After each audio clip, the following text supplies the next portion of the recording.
வணக்கம் நண்பர்களே, queens world சேனலுக்கு உங்களை அன்போடு வரவேற்கிறோம். பொட்டேட்டோ பன்னீர் மசாலா கிரேவி தாங்க பண்ண போகிறேன். அதுக்கு ஒரு கடாயில் எண்ணெய் ஊற்றி 2 பட்டை, 2 கிராம்பு, 2 ஏலக்காய் போட்டு வதக்கிட்டு கொஞ்சமாக சோம்பு அதையும் போட்டுக்கலாம். பல்லாரி ரொம்ப குட்டியாக நறுக்கி வச்சுருக்கேங்க, அதையும் போட்டுக்கலாம். 2 பல்லாரி நான் எடுத்திருக்கேன், அதையும் போட்டு நல்லா வதக்கிட்டு அதுக்கப்புறமா தக்காளி, ஒரு பெரிய சைஸ் தக்காளி தான் நறுக்கி வச்சுருக்கேன். அதையும் எந்த அளவுக்கு குட்டியாக நறுக்க முடியுமோ அந்த அளவுக்கு குட்டியாக நறுக்கிக்கோங்க.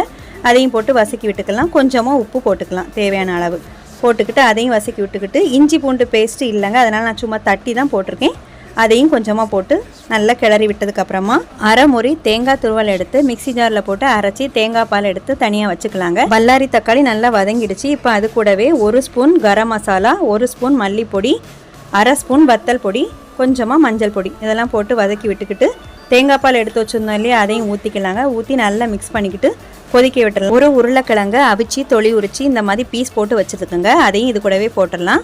அப்புறமா பன்னீர் குட்டி குட்டியாக கட் பண்ணி வச்சுருக்கேன், அதையும் போட்டுடலாம். எல்லாத்தையும் போட்டு நல்லா மிக்ஸ் பண்ணிவிட்டு லாஸ்ட்டாக கஸ்தூரி மேத்தி போட்டு கிண்டிட வேண்டியதாங்க. இப்போ நல்லா கறி கொதித்து வந்ததும் ஆஃப் பண்ணிட வேண்டியதான் அடுப்பை. இப்போ சூப்பராக பொட்டேட்டோ பன்னீர் மசாலா ரெடி ஆகிடுச்சு.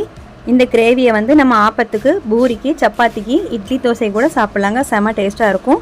நாங்களும் இன்றைக்கி சப்பாத்தியும் ஆப்பம் தான் சுட்டு அது கூட சாப்பிட்றாங்க. செம டேஸ்ட்டாக இருந்துச்சு. நீங்களும் ட்ரை பண்ணி பாருங்கள். இந்த வீடியோ உங்களுக்கு பிடிச்சிருந்தா லைக் பண்ணுங்கள், ஷேர் பண்ணுங்கள், கமெண்ட் பண்ணுங்கள், சப்ஸ்கிரைப் பண்ணுங்கள். ஓகே ஃப்ரெண்ட்ஸ், தேங்க்யூ, பாய்.